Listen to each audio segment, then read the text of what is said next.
Hi, hello everyone, welcome back to my channel. For those of you who don't know me, let me introduce myself.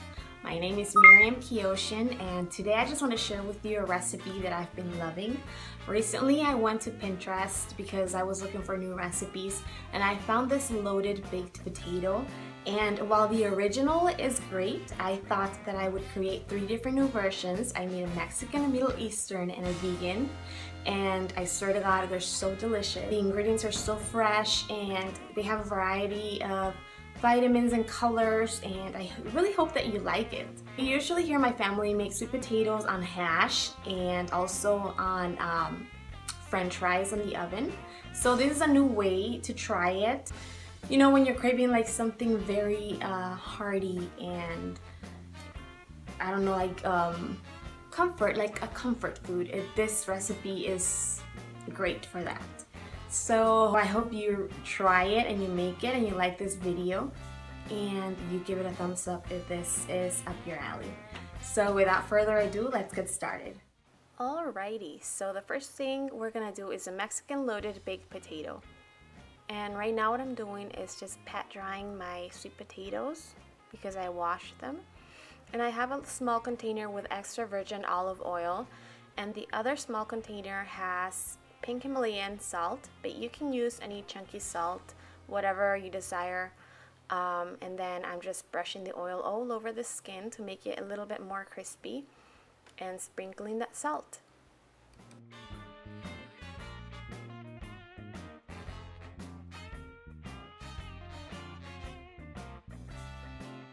Then you're going to transfer the sweet potatoes into your oven and make sure it's preheated to 425 degrees Fahrenheit.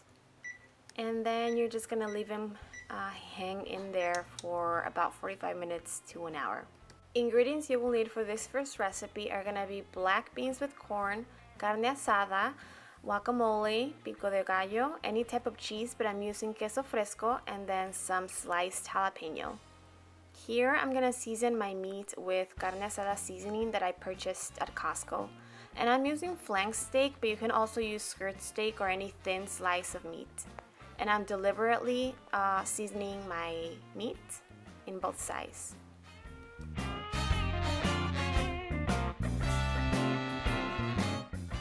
I'm spraying my screaming hot pan with grapeseed oil, and then I'm just placing my steak on top. And you only need to cook this steak for, I don't know, about a minute on each side because it's so thin, so you don't want to overcook it. This is how my potato looked after being baked, and right now I'm just cutting it in half to make space for all of the ingredients that we're gonna load it with. I'm gonna start with my black beans and my corn, and all I did is just open a can of organic black beans, and then I just boiled the corn that I had in my fridge, cut it, and that's what it is, the mixture. This is a carne asada, and I'm just putting it in the potato. And don't be stingy like I was, just load that baby up.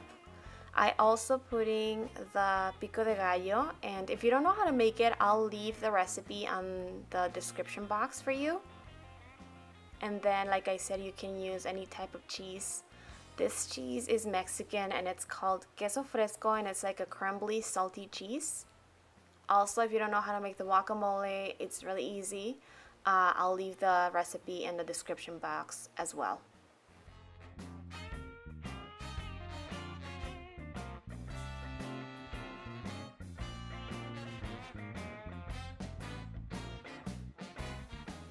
And of course, it wouldn't be a Mexican potato without any spicy element to it.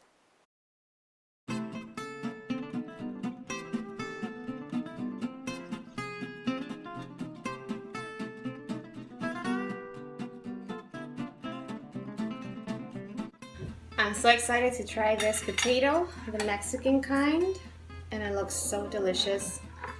It's steaming hot, so let's see.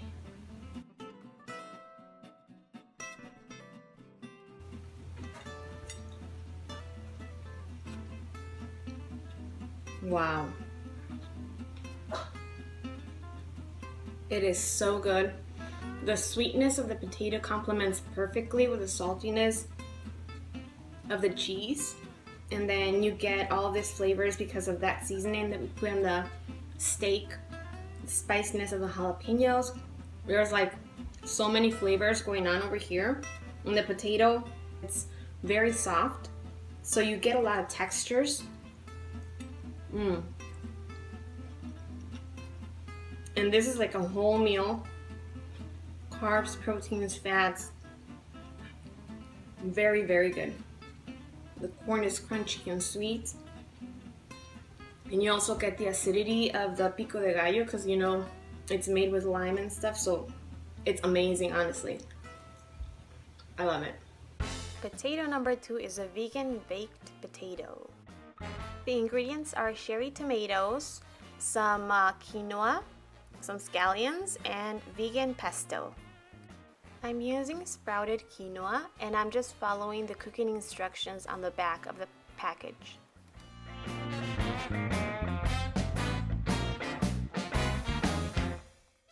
When the quinoa is done, you want to move it around with a fork to make it fluffy.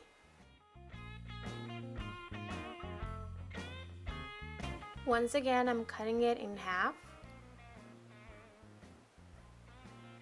And then I'm using some tricolor cherry tomatoes that I found at Target. I thought they were so pretty and colorful. Add the quinoa.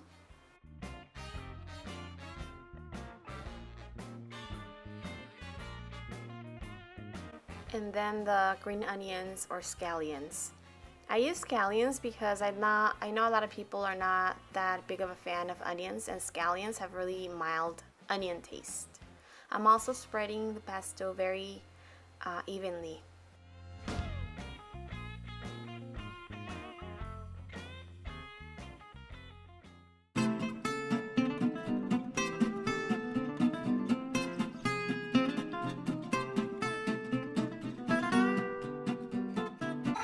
Alrighty, this is a vegan sweet potato.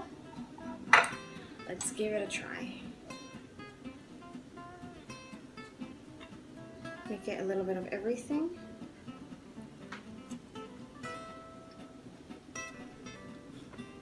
It's so good again.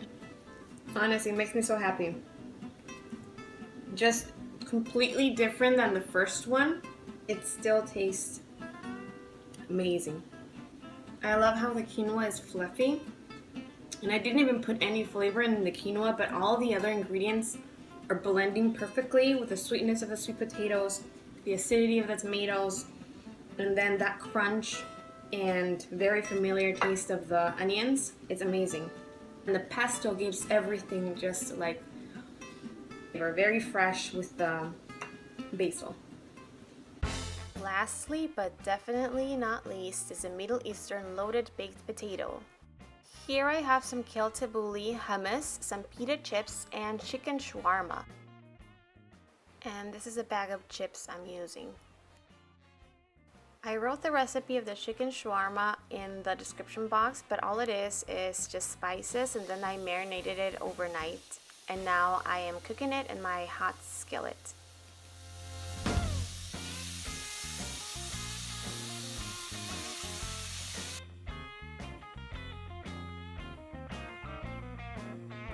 This sweet potato did not want to cut properly, so I had to fight with it a little bit.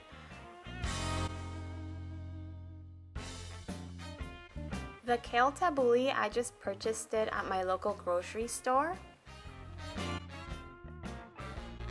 And this recipe, I'm telling you, was so messy to prepare, but so well worth it.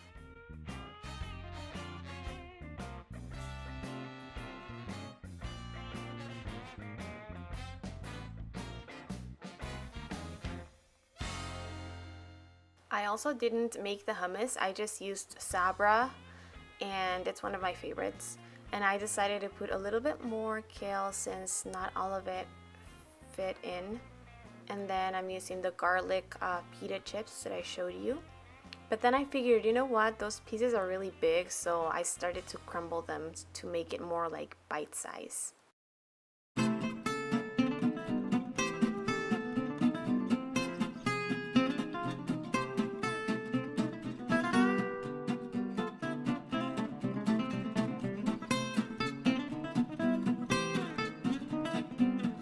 Last but not least is this Middle Eastern sweet potato, and it looks really good. So we'll see if it tastes good also. Let me cut this a little bit deeper so that I can get a bite of everything. Alright, let's see. My daughter's looking at me. Pretty good also. What I love about this sweet potato concoction is the chicken shawarma and all those spices that it has. It gives a really good and smoky flavor, and it's great with the sweetness also of the sweet potato. I love the crunchiness of the pita chips. They're garlicky, and obviously you need something fresh to marry all those flavors together. And the kale tabbouli is really fresh and it's really good. Each and every one of these sweet potatoes are so different and tasty in their own way. So I hope that you really try them and you let me know if you like them. They're so versatile and they're perfectly balanced. And this is a way of having your loaded baked potato, but in a more nutritious way. So thank you so much for watching. Please subscribe to my channel. It's free. I'll see you next time. What you doing? What are you doing?